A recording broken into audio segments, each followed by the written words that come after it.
Okay guys, so I just bought this International 4700. So I got a pretty good deal on this truck, and the reason is it needs a couple things. The biggest thing to start with is there's a knock in the transmission. I'm prepared to rebuild the transmission if I need to.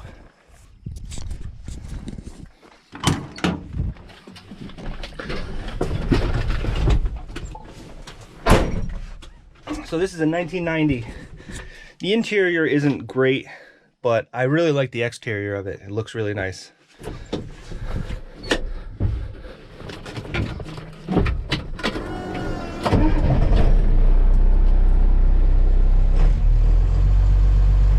So right off the bat, I can feel that the clutch grabs really hard. It's really jerky when you start going in first gear.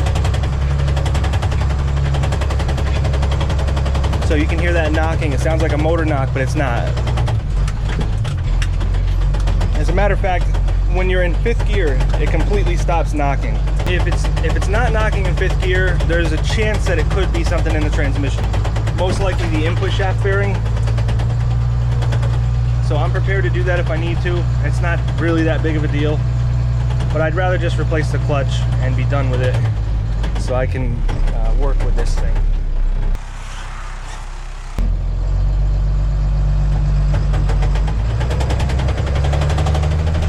When it's unloaded, I don't really need to use the 2-speed rear.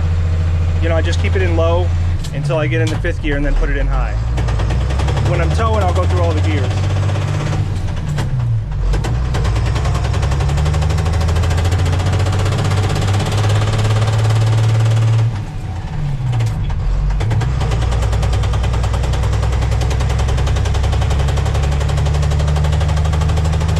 That knock sounds pretty bad, but watch. I'll put it in fifth gear and it'll completely disappear. Go on. And it doesn't make a difference when I put the rear end in high or low. It doesn't make any difference at all.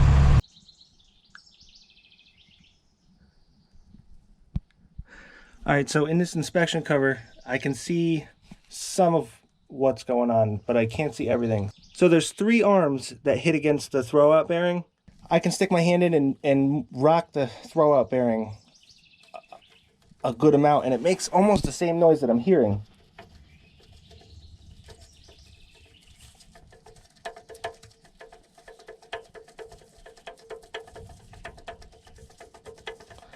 But I can see that there's some sort of fluid there too, and the back of the motor is dry. You can see over there is all dry. So the only place that I can even see it is coming out of the shaft, the input shaft on the transmission. And it looks like maybe somebody just tried to grease it up. It doesn't look like anything that's dripping. It just looks like it's somebody greased it up. Maybe to even try to stop this noise. I'm not sure, but we got a little bit more fluid here. But inside is dry. So I'm not sure where that's coming from. Could be just coming from this oil pan here. I gotta pull this ground strap. I gotta pull this lever here. I gotta pull a couple wires on the top for the reverse light and the speed sensor. A couple more ground wires. Take the PTO pump off. And some more linkage. And that's it. And then I gotta take off the drive shaft. I'll probably just try to take off this first shaft. Leave the second one in the rear end. So it'd be better if I had a lift, but this truck is probably, I don't know for a fact, but it's probably 12,000 pounds. So an average lift isn't really gonna do it. And my garage isn't tall enough and it's not wide enough to do what I need to do. But that's okay. Where I'm sitting right now is actually where my new garage is gonna go. And it's gonna be 3-car minimum. So on the front of this PTO shaft, I actually broke off the retaining screw for it. So I'm gonna have to take this off from the back, and then I'm just gonna have to deal with it when I'm pulling down the transmission. The shaft is just gonna have to go with it.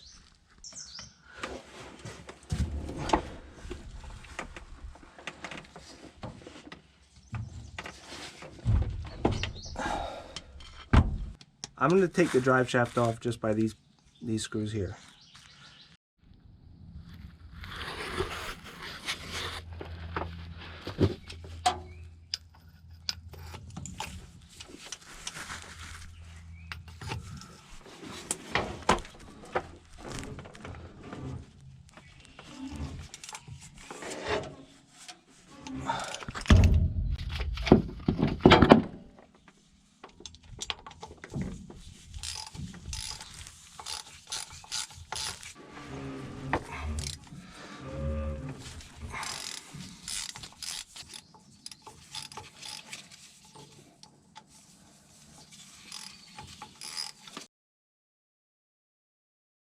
All right, so these bolts wouldn't come out.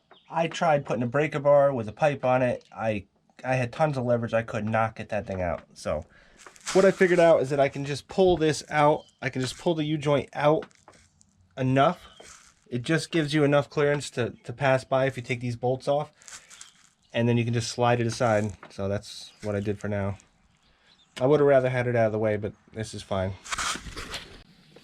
Okay, so these sensors, they just go to some clips right here. So instead of taking the sensors out, we can just take the clips off. That way there's no chance of any fluid coming out.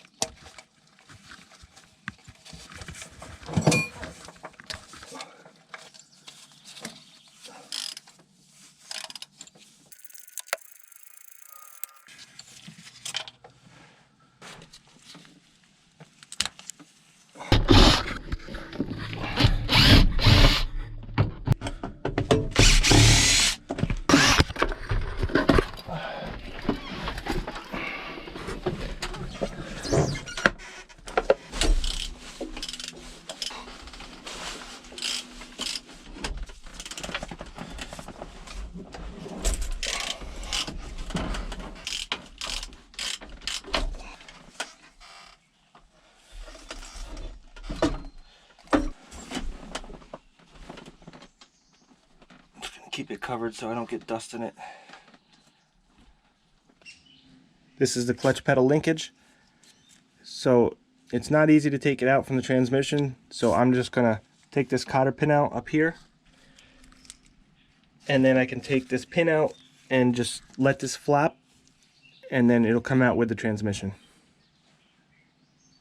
So I just have to get everything from here back. So this motor mount is fine. I don't need to get that. It's just all these bolts and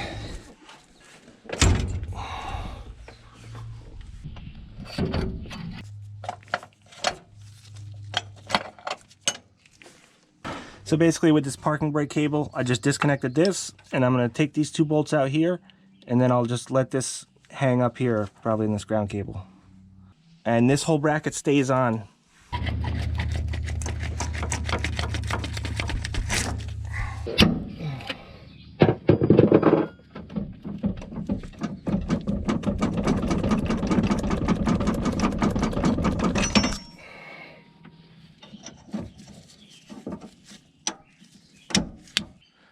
So the easiest way to take this linkage off this gearbox for the PTO, you don't have to disconnect any of this. You just take out this bolt right here and this bolt right here, and it takes off everything that's here.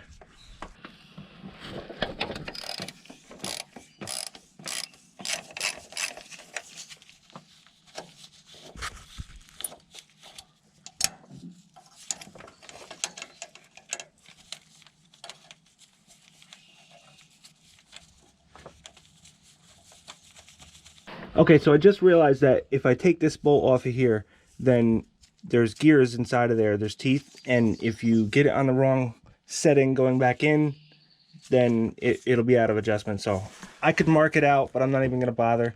I'm just going to take this cotter pin off of here, and I'm going to take this rod out of here, and then I don't have to worry about the guesswork. Alright, so everything is disconnected, so now I just need to worry about getting the bolts out of the transmission itself, and then I can lower it down.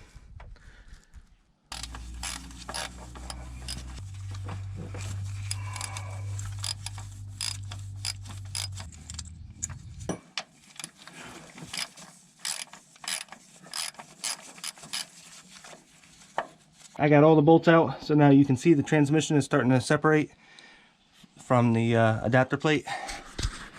So got a transmission jack on here, and I'm going to slide this back, and hopefully maybe I can find a way to hoist this thing up, and that way I can work on the clutch without taking down the transmission.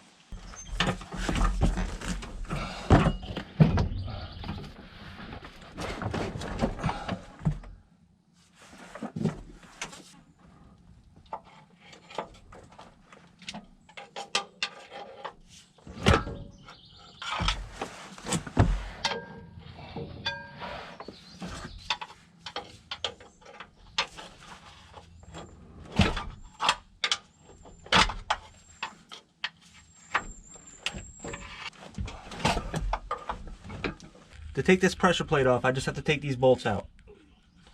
9/16. So there's plenty of room for me to work now. I'm not going to put my body underneath this jack just in case. So that's why I'm working from the front with my feet up at the front of the truck.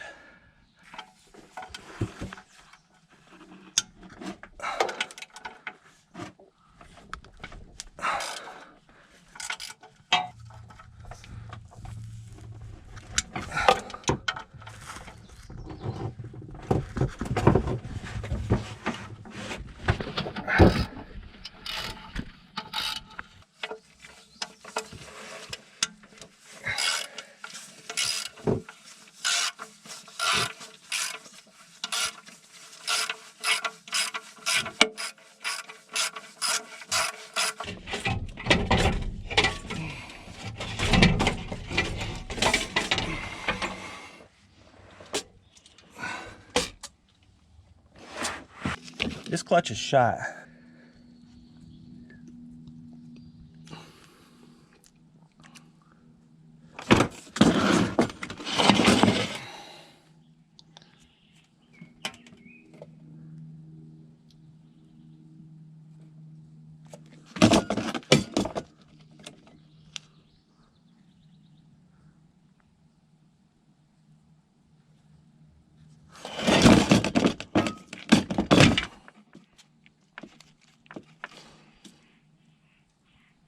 Spacer.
So I was going to press this bearing in, but the press I have doesn't go this wide, so I can't really use it. So the next best thing is just find a good driver for it. And in this case, this is a 1.5 inch, and just going to slightly tap it with the hammer.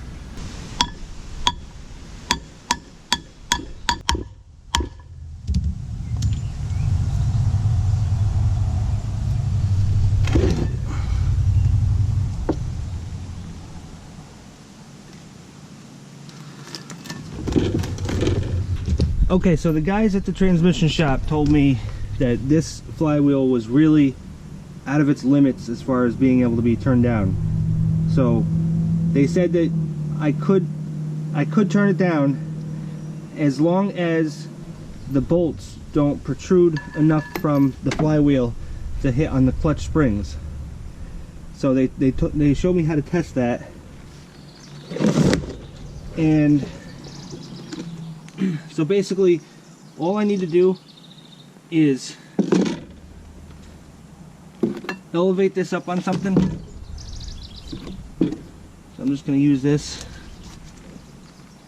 just to keep it off the ground a little bit.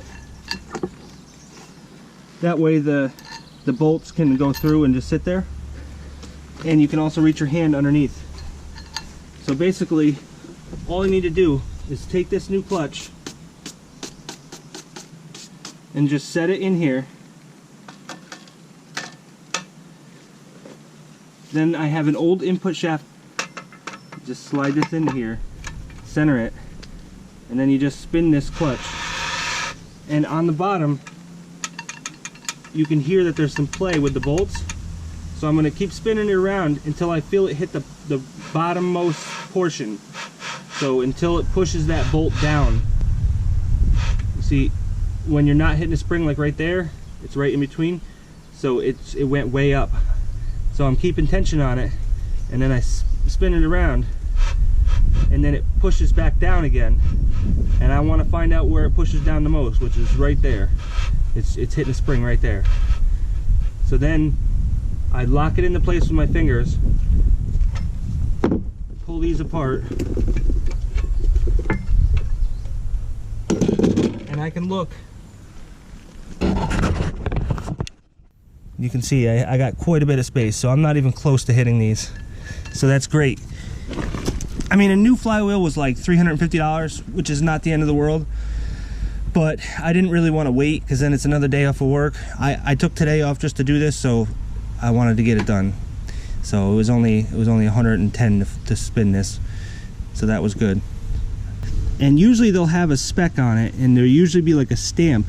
And when you wear through that stamp, that means you're out of spec. But this one didn't have one. Either that or somebody already turned it down and ground that off. One or the other. But anyways, it works. It's got plenty of space between the springs and the bolt. And the worst case scenario really is that I'd have to grind down the top of all the bolts to make it work. Because you can see on the top of this bolt, there's these little ridges to tell you what grade it is. And if you grind those down, you get like another 32nd of an inch. So these flywheels usually have like one bolt that's misplaced on it. It looks like it's further away from one hole but closer to the other. So I like to find that one, which in this case is this one, and I'll put the first bolt in that. I would rather it be on the top of the motor at this moment, but I'm not going to worry about turning it over.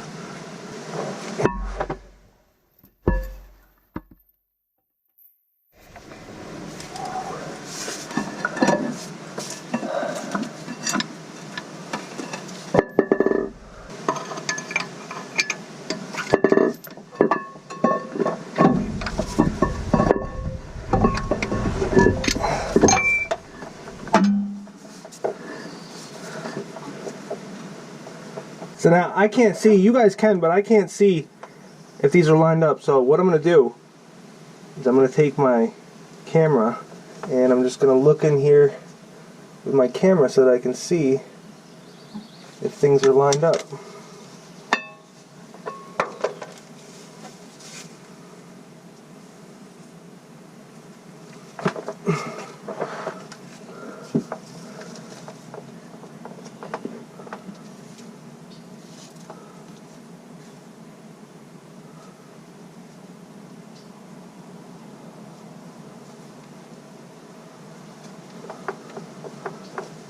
So once I get it close, I can just stick this in and just ever so gently go back and forth until it actually threads in.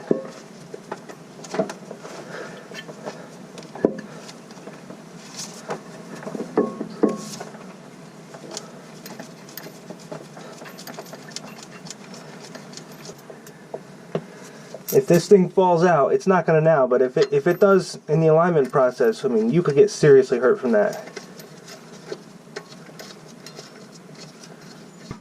So I like to usually put 2 in just to start with. 1 is all that's necessary, and then I'll put my Loctite on the rest of them. So in this case I'm using the red Loctite. I'm just going to put a strip on it like this.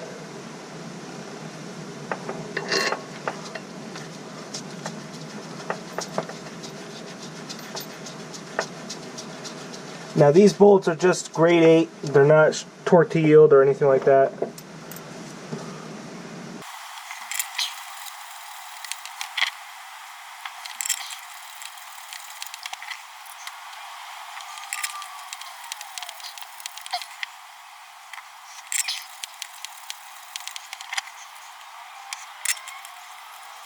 So now don't forget to take these 2 bolts out that you started with, because they don't have loctite, so you just got to put that on there.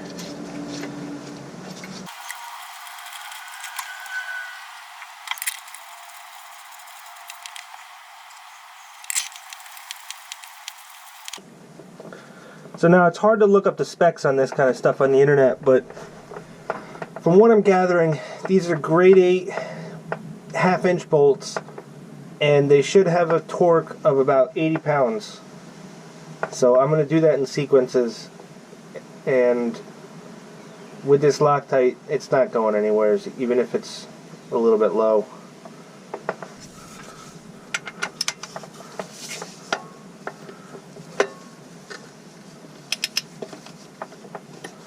So I'm just going to do them until they're pretty snug in a crisscross pattern.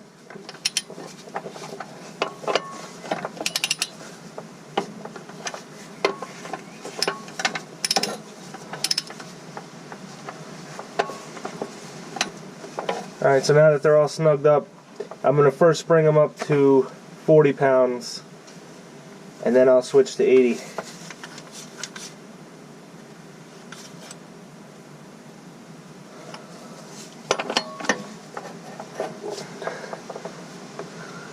So to stop this flywheel from spinning, there's a hole on the bottom here, like an inspection port.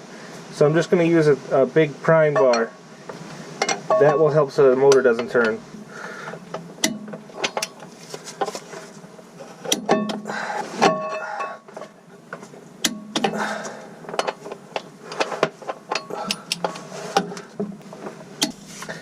Alright, so now I'm going to bring it up to 80.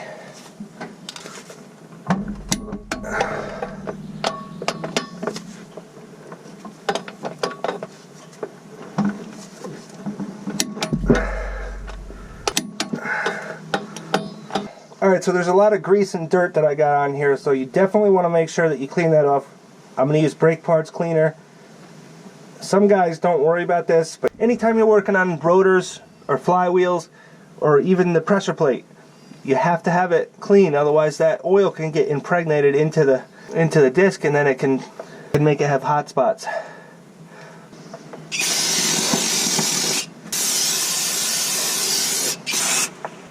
Guys, just so you know, I didn't replace the crank seal on this. I didn't show it on camera, but I checked it out and it was fine. The oil that you see in here, it was from it's actually grease, and it was from the throwout bearing. Now when I went to the parts dealer, I could have just got one and threw it in, but it only took me 2 hours to drop this transmission, so if I really need to do it, I can do it, and it's not that big of a deal. So it's equally important that you also clean off the clutch disc surfaces as well as the pressure plate. So I just did that, and now I'm ready to put these in. So on the clutch itself, it has a label. You may not be able to see it, but right here it says pressure plate side. So we know that this is the side that's going to go here. And so this is where this spline comes in handy. You just spline that in there just like that.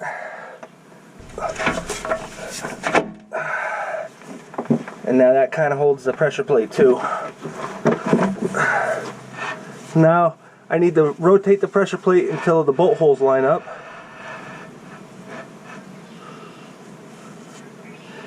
And the pressure plate shouldn't have what the flywheel did, where it has one bolt hole that's out of pattern.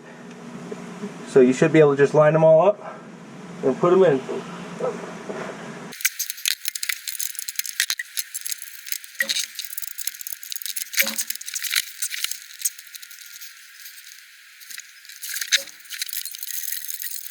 So right now, all I'm trying to do is get these bolts snug so that this thing doesn't fall out of place. And then it's very important, whenever you're doing a pressure plate, you don't want to start tightening down one side a lot before you tighten down the other side. So you want to do a crisscross pattern in sequences.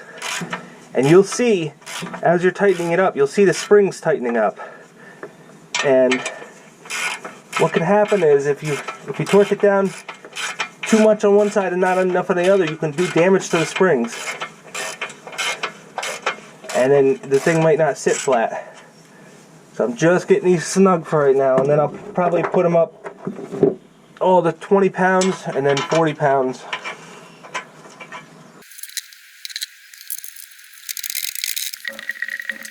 You don't really need to do Loctite on the pressure plate bolts.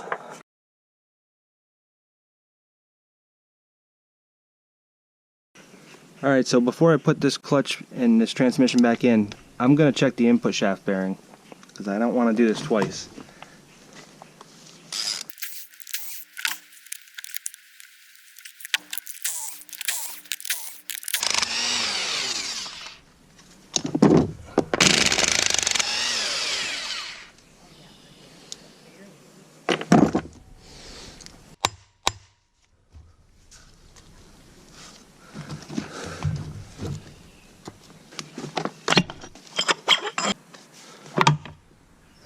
Well, there's the problem. Well, one of the problems anyways.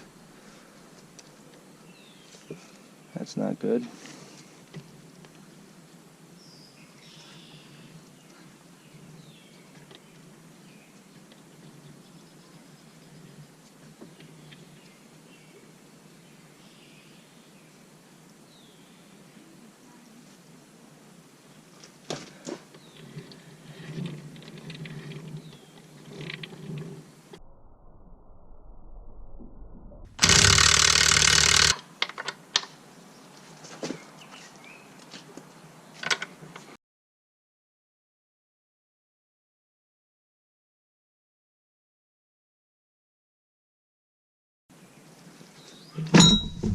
Alright, so when I have the front of the case on, this bearing is set into place.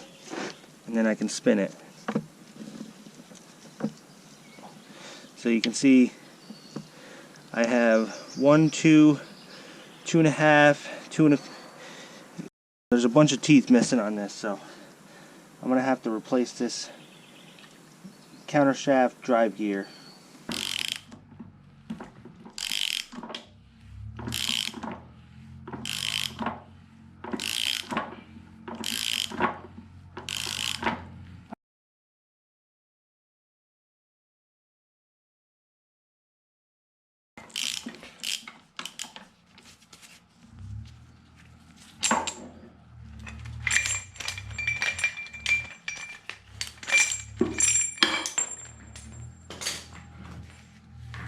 So that's all it is. It just gets splined onto there. That was really easy. So now I just need to find a replacement part. So there's a lot of numbers on here, and that's going to help me locate the new part. See, I actually have some numbers on this bearing. I almost wouldn't even consider this a rebuild. This is basically just a repair. I've gone a lot more in depth with transmissions before. I've had to take everything completely apart, take everything off of the shafts.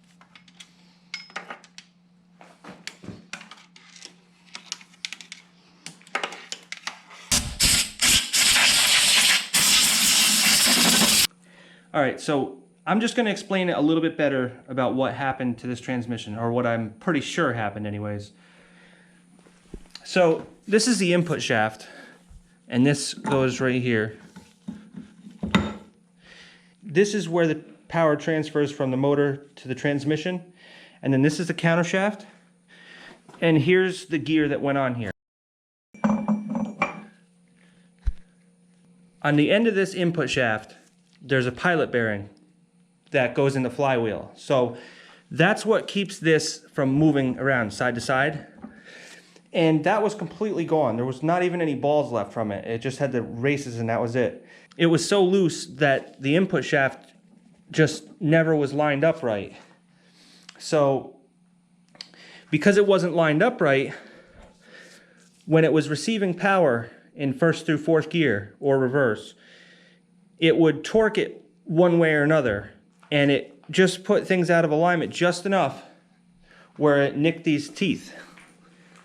And why it didn't break the teeth on the input shaft, I'm not really sure. But the input shaft seems to have very minimal damage to it. I don't have to replace it.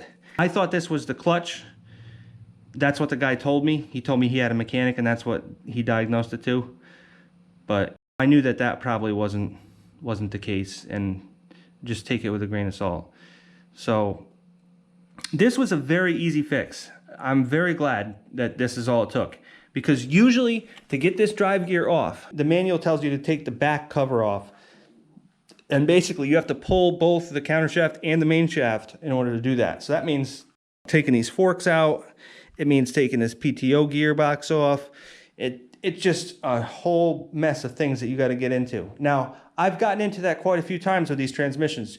Not a spicer. I've never worked on a spicer before. It's not the end of the world, and I was prepared to tear it completely down if I needed to. The clutch and the flywheel were completely shot, and the pilot bearing obviously too. So I just replaced the throwout bearing and everything that went with it, and I'm glad I did that. Even though that wasn't the problem, it needed to be done. To rebuild this, including the fluid that goes back into it, I probably have $250. So that's not too bad. So this gear is an aftermarket gear, and it was about half the cost of the regular one, but the transmission shop said it was fine, so I just went with it. It was only like $80 for this gear, which actually I thought was pretty good.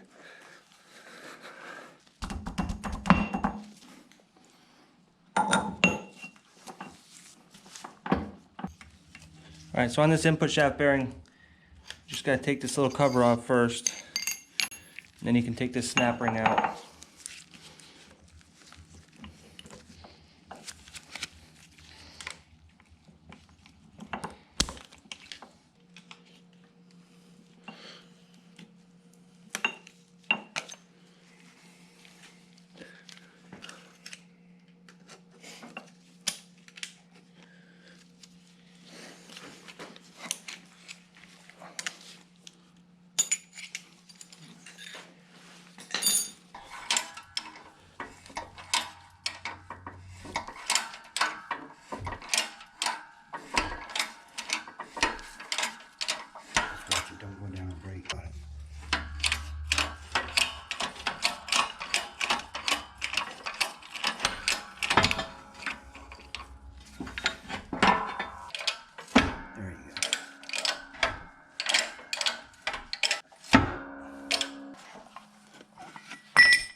All right, so this seal kit actually came with a couple different components. It came with this little cap here that you put on the input shaft so that it doesn't scratch it up as it's going on. And they give you a little cardboard piece in the middle to protect it until you put it on too. So they actually say to install this dry. Not sure why, but I'll just follow it.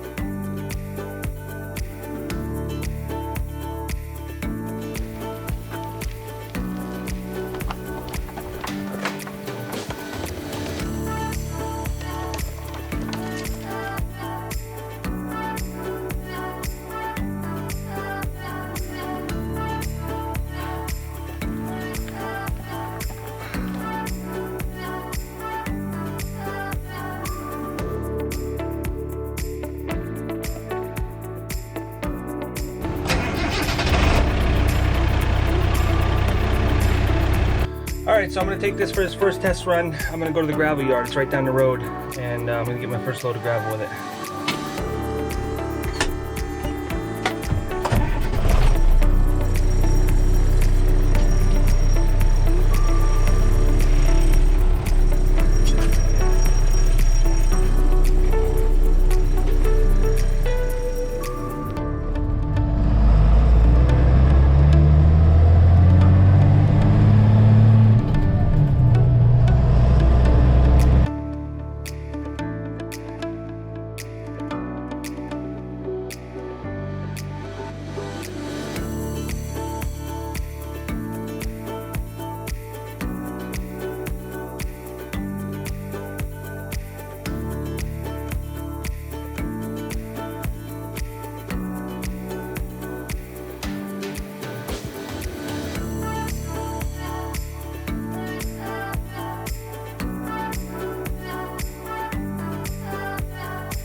So the gravel yard's only about 5 miles down the road.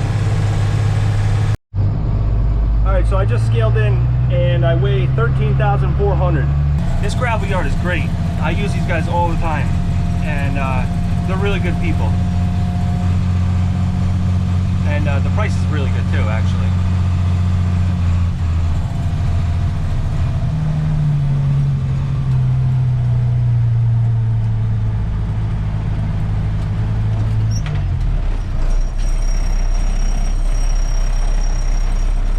Big excavator right there.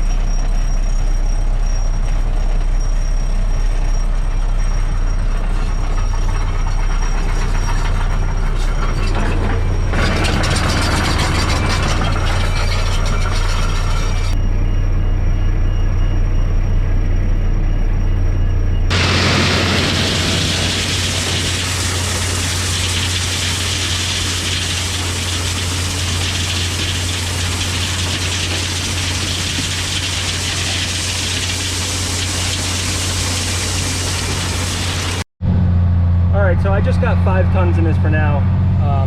It's quite a bit underweight, but that's okay. I just wanted to try this first one out because I just rebuilt this transmission, and I just want to keep it light for right now, just to make sure everything's all right.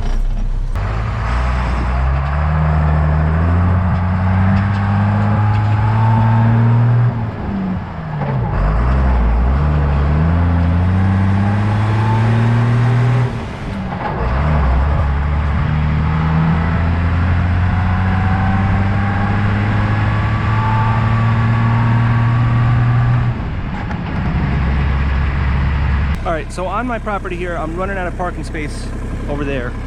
So I want to make this little area over here like a parking area for vehicles that don't get used every day. Because I have like 3 or 4 of them that could go over here and save me a lot of space over there.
All right, so the last thing I want to do on this, I want to put some knobs on these. These are the controls for the PTO, for the dump.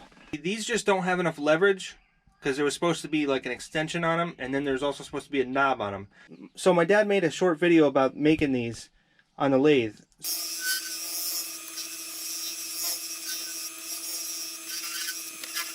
So if you want to watch that, the link will be in the description. And actually it's made out of spalted maple, and it's the same tree that I made my kitchen cabinets with. So all I did is take 1/2-inch galvanized pipe. I drilled out this end just a little bit because there's like a weld in there, and it makes it not fit over those nubs over there. So then I just drilled out the middle with a 3/4-inch bit and threaded this in. I almost couldn't even move this before because it's so short and it hurt my hand so much. So I'm just gonna put these on, and now I have like an extra 8 inches of leverage on that thing. And then this one's not too bad to do it, but I figured I might as well match it anyways. And this will let me feather it a little bit better.